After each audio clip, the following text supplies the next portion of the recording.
Welcome to Navigating American Dictatorship. This is Dr. Loic Trams's Trump-era teach-ins, and I'm Michael Loic Trams talking now about the role of crisis, actually the need of crisis in a dictatorship.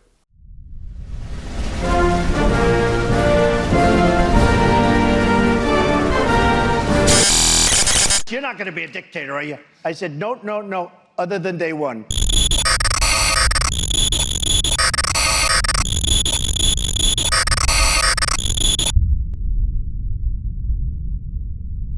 Certainly all through human history, with small tribal people, later kingdoms, later empires, during so-called democratic rule, those in power have created crises or at least used them to their advantage. That's clear.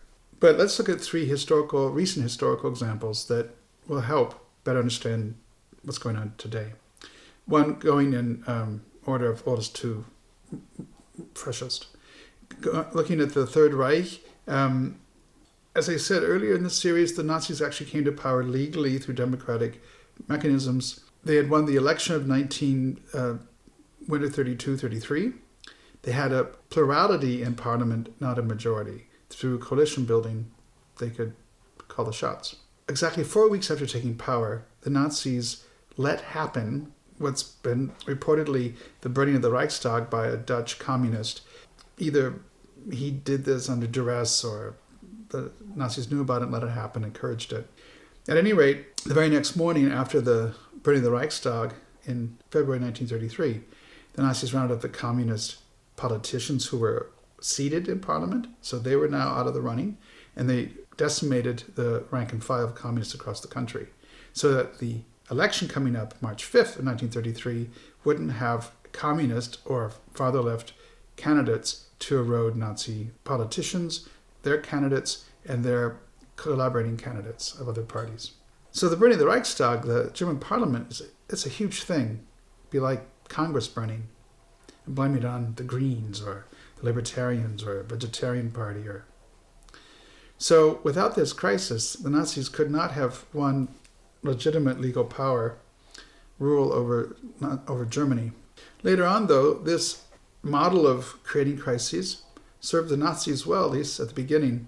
In September of 1939, inmates were taken from Dachau concentration camp in a suburb of Munich. They were put in Polish military uniforms, murdered, and their bodies strewn around the radio station Gleiwitz. Gleiwitz was a German town with a large Polish minority. And the Nazis claimed this was an attack on the German state. And it was their entree to invading Poland, September 1st, 1939, and launching the Eastern Front of World War II. Cleverly, but really cynically and nastily, the Nazi regime did a similar thing in the spring of 1940 by bombing their own city, Freiburg and Breisgau on the Rhine, near the Swiss border where those two countries meet French border. And they claimed it was the French who had bombed Freiburg, but indeed it was a German plane. So again, using crisis then as an excuse, we've been attacked by France, we must now invade France, we have to, we're being attacked. Does this sound familiar? You know, my job has been for a long time to study human behavior in the form of groups, of tribes, of states, of nations, of ethnicities. But even ordinary people just need to be more observant. For example, I noticed in March of 2016, a very strange thing on the radio, that the American Army had declared the removal of all American dependents on American bases in Turkey. There wasn't an explanation given other than for security reasons. Now, American bases had been in Turkey since the 1950s for a long time. All of a sudden, there was some need to take away the wives and children or husbands for women working in the military, but there wasn't a deeper explanation given. I told my partner at the time, something's going to happen. The American government knows there's something in Turkey not quite right.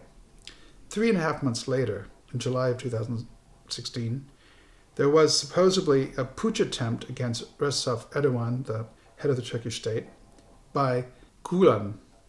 Gulen was an American-based businessman of Turkish origin and an Islamic scholar who Recep Erdogan was very frightened of, but he claimed that Gulen had orchestrated this all from the northeast United States.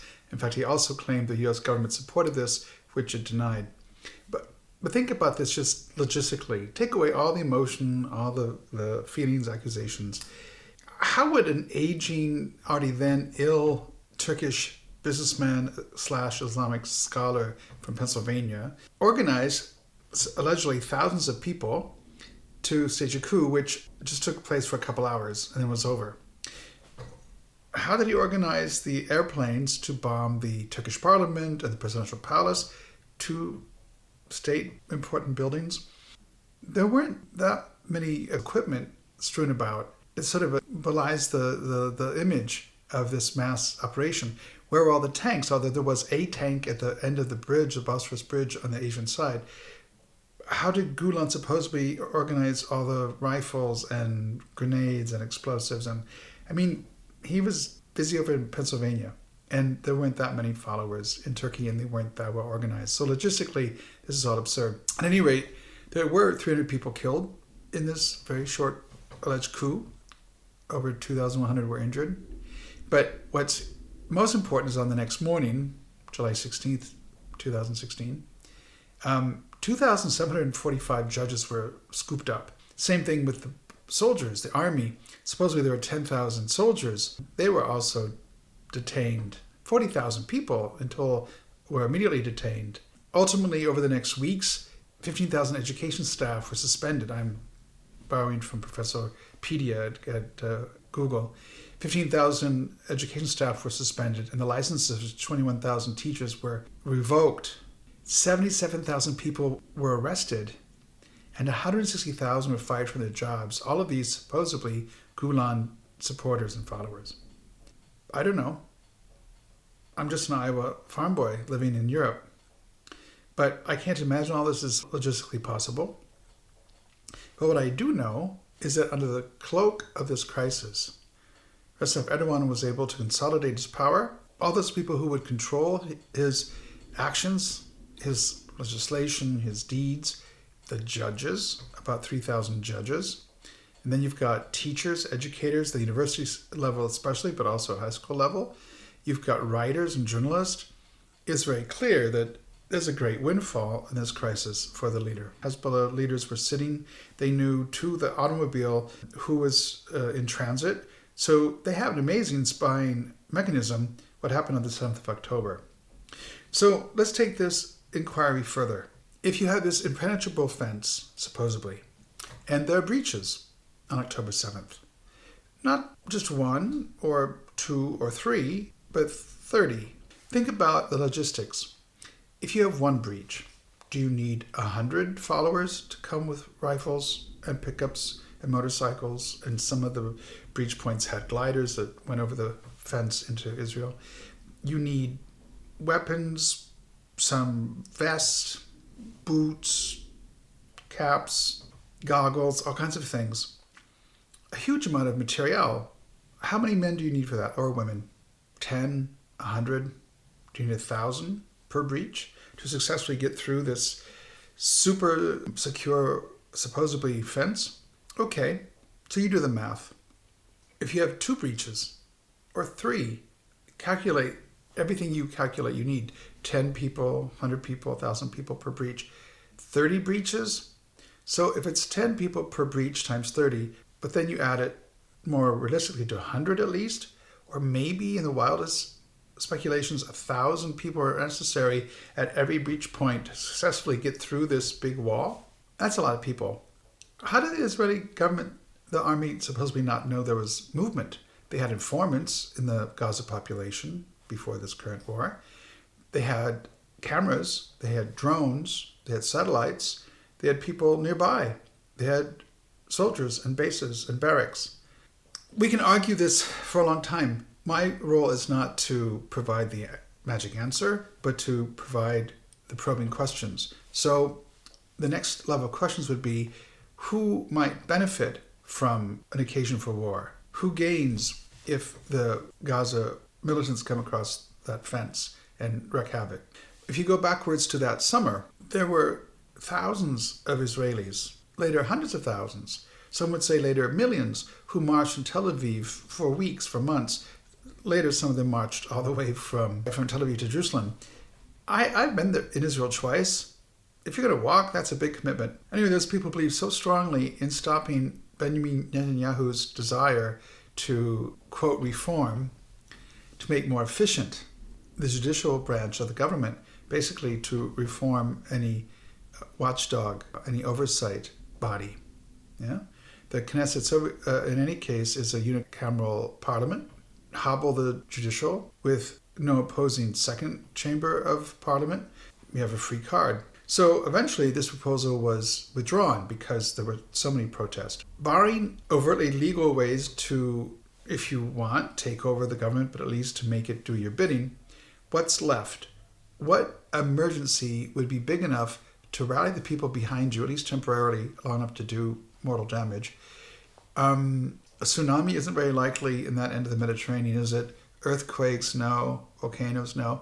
Blizzards, no. Forest fires, less likely. But a war, an attack. What's interesting, there was an article in the New York Times, which I mostly trust and wish people would use. I think it's generally a good source of information, although not perfect. On the 26th of November, there was an article. Independent inquiry blames Israeli leaders for October 7th failures. Now, maybe, me living in Europe, the international edition changes faster than the domestic edition of the New York Times online, and maybe even the different paper editions that come out in the course of a day. But as far as I could tell, that article didn't stay posted very long. It was there, fleetingly, then it was gone. One can find it by doing a search at New York Times, the 26th of November. Again, independent inquiry blames Israeli leaders for OCT period 7 failures, and then it disappears. So that inquiry interviewed over 120 Israelis in the military, the government, the opposition. It was orchestrated by survivors' families and survivors themselves. This was the finding. It wasn't just a Hamas orchestrated event. Hezbollah is another matter. Why was this allowed to happen? How could Recep Erdogan claim, which the U.S. government denied, that Gulen had attacked the Turkish state from Pennsylvania? How could this Dutch communist worker get his way into the supposedly and presumably locked up Reichstag building and torch the place? And by the time the Berlin Fire Department came, which had already been in the Nazi pockets, the whole legislative floor was going up in flames. It wasn't salvageable anymore. So to set up really authoritarian rule, one has to have an event so great that any opposition, at least temporarily, is quieted, either literally removed and quieted, or they themselves censor themselves because they don't want their followers or others to be alienated from the other parties, from the other opposition figures. So dictatorship needs a crisis.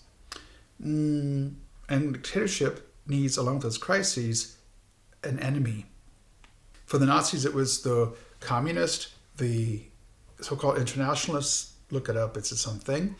Liberals, intellectuals, artists, academics. Homos, of course, weren't shined upon. So all the misery of the German people supposedly came from this small clique of largely left, educated people, the Jews especially. The Nazis were very happy to point out again and again the Jewish origins of people like Lenin, Karl Marx, of course, and many they call Bolshevik leaders. It was true. Anyway, you find an enemy and you pin everything on them. The Gulen people and their followers, or the Palestinians, or Muslims, or militants. So you have to find an enemy. For example, illegal aliens. Does this now sound more familiar? You have to find some group that's small enough that can't effectively fight back and prevail against these accusations, but big enough to seem a threat. And then you have to rail against them a lot and try to win the other people's opinion against that small group, and then ride that group into the ground. Crisis, enemy. And one of the reasons that dictatorships need a crisis is because, generally speaking, with some exceptions, dictatorships don't really have a lot of clever ideas about data governments. Yes, there are hospitals in a dictatorship. There are farms. The food does get mostly delivered.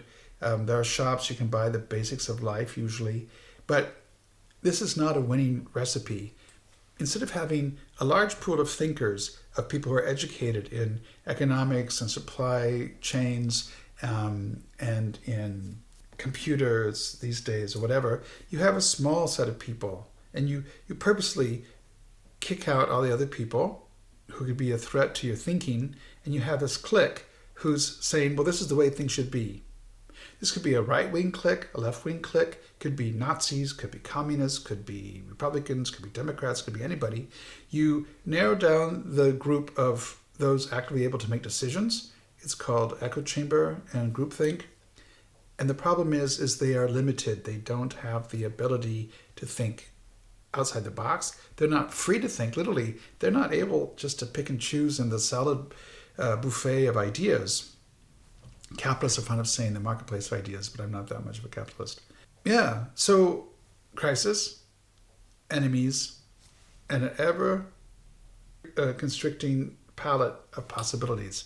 That's how a dictator takes power, keeps power, but ultimately fails. More on that later.